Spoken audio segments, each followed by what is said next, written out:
नमस्कार मंडळी, मी तुमचा लाडका मित्र वरद विजय चव्हाण आणि मी तुम्हा सर्वांचं माझ्या युट्यूब चॅनलमध्ये स्वागत करत आहे.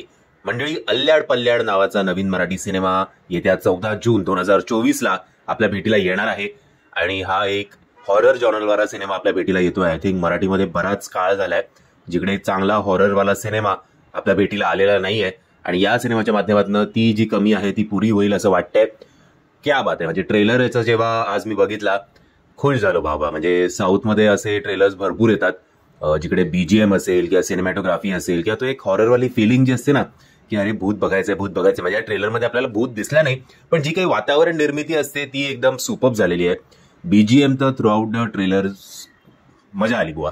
त्याचप्रमाणे जे काही ते काळी भावली किंवा मकरंद देशपांडे सर किंवा संदीप पाठक सर यांचा जे काही तो प्रेझेन्स होता तो सुद्धा खूप आवडला.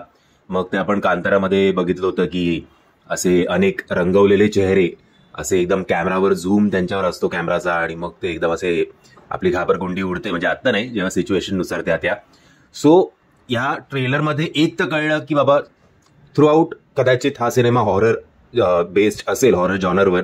म्हणजे आता ऑब्व्हियसली गौरव मोरे आहे, सक्षम आहे, त्यामुळे कदाचित मध्ये मध्ये कॉमेडी असेल जी असायला हवी, कारण कॉमेडी जो आहे तो मराठी सिनेमाचा जीव आहे, याच्यात काहीच शंका नाही आहे. बट स्टार्ट टू एंड बाबा कोणतरी आपल्याला घाबरवणार आहे. आता आपण कितपत घाबरतोय हे तर आता सिनेमा बघितल्यानंतर कळेल. बट जो पहिला टप्पा असतो ट्रेलरचा किंवा त्याच्या आधी जेव्हा मकरंद देशपांडे सरांचा लुक रिव्हील करण्यात आला होता किंवा त्याच्यानंतर संदीप पाठक यांचा लुक रिव्हील करण्यात आला होता, ते दोन्ही सुद्धा व्हिडिओज चांगले झाले होते. सो प्रयत्न तरी हा उत्तम केलेला आहे. आता बघूया, याच्या समोर एक मोठा प्रॉब्लेम आहे, एक मोठा अडथळा आहे. तो म्हणजे आय थिंक जर मी चुकत नसेन तर 14 जून 2024ला प्रभास, अमिताभ बच्चन, कमल हसन, दीपिका पादुकोण स्टारर कल्की हा सिनेमा सुद्धा येतोय. सो तो प्रभासचा सिनेमा कितीही काय म्हणतात त्याला बेकार किंवा टुकार जरी असला तरी शो टायमिंग मात्र तो अख्खे सगळे स्क्रीन्स व्यापून टाकणार, याच्यात काही शंका नाही. आणि मग याला किती वाव मिळणार देव जाणे. बट आशा करूया की तसं होणार नाही. बाकी अनुष्का पिंपुटकर सुद्धा या सिनेमामध्ये आहे, सो तिला सुद्धा ऑल द बेस्ट.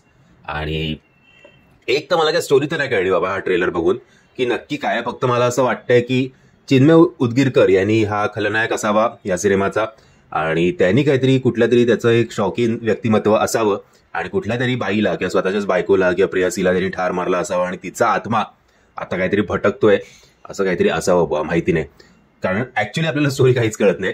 फक्त ते जसं आपल्या सलारमध्ये होतं ना की वो आ गया, वो आने वाला है, उसको देखते सब डर जाते हैं, तसंच काहीतरी आपल्याला स्टार्ट टू एंड या ट्रेलरमध्ये बघायला मिळत होतं की भूत येणार आहे, ही अशी आहे, तो आत्मा आहे, मी काय हे नाहीये, असं असं असं असं.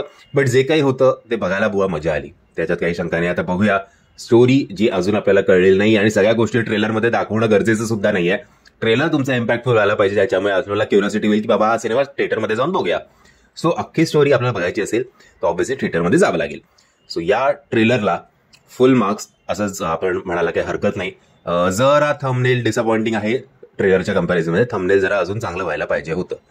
तुम्ही जर हा ट्रेलर बघितला नसेल तर त्याची लिंक मी तुम्हाला खाली डिस्क्रिप्शन बॉक्समध्ये देतोय. मी आशा करतो तुम्हाला हा व्हिडिओ आवडला असेल. जर तुम्हाला हा व्हिडिओ आवडला असेल तर प्लीज या व्हिडिओला लाईक, शेअर आणि चॅनलला सबस्क्राईब करायला विसरू नका. जय हिंद, जय महाराष्ट्र.